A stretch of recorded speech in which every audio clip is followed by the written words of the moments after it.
Pior ditador da história. Hitler e Stalin, Mao Tse-tung e Pol Pot. Essa é a sequência? Por que o Hitler perdeu a guerra? Hã? Por que o Hitler Megalomania, né? Quase ganhou, hein? Quase ganhou.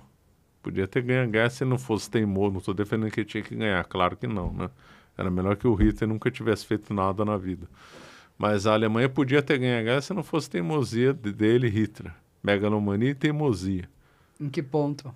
Vários pontos, né?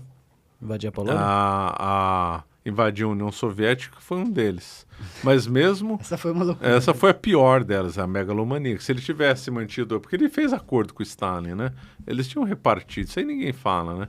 Eles repartiram a Europa Oriental. Teve o Tratado de Ribbentrop. O Stalin era bom de repartir, né, cara? Porque primeiro repartiu com o Hitler, depois repartiu com o Kennedy, repartiu com a galera. Ele é bom, ele fez metade pra mim, metade pra você e tal. E o Hitler, megalomania, que invadiu.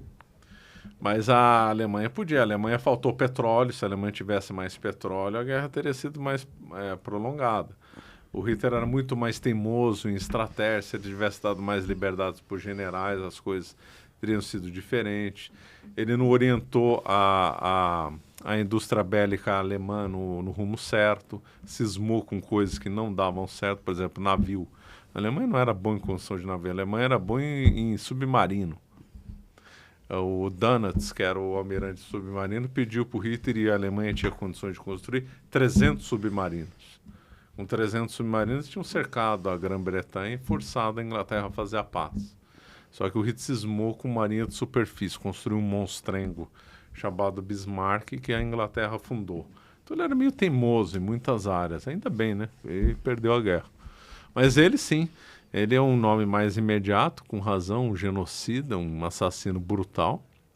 Outro, Stalin, falando totalmente impiedoso, um criminoso, um genocida. Mao Tse-tung, que é o maior genocida da história da humanidade, né?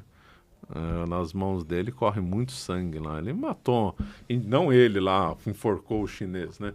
Mas pelas políticas desastrosas dele, morreram mais de 40 milhões de chineses. Tanto no grande salto para frente, quanto na Revolução Cultural, né? Como é que você vê hoje a China? O modelo de governo da China? O modelo foi construído pelo Deng Xiaoping, né? Os Estados Unidos não reconheciam a China comunista, reconhecia Taiwan.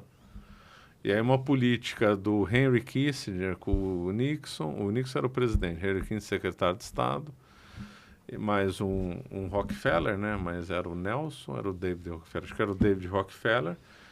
Fizeram alguns...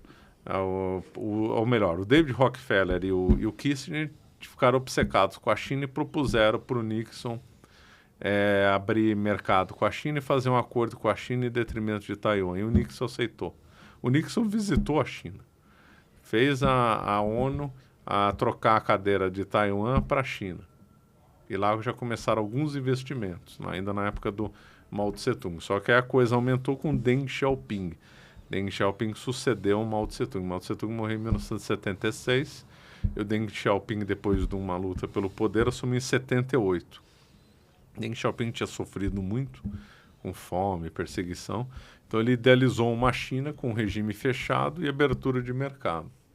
Aí com aquela mão de obra baratíssima e os acordos já assinados com os Estados Unidos, as empresas foram lá nadar de braçada na China. Os Estados Unidos é que fez a China, né? Pois é lógico que a China aprendeu a fazer carro com os americanos, aprendeu a fazer computador, mas inicialmente o impulso foi os Estados Unidos e depois o Japão também. O Japão também tinha muita planta, tem até hoje muita planta lá na China, né?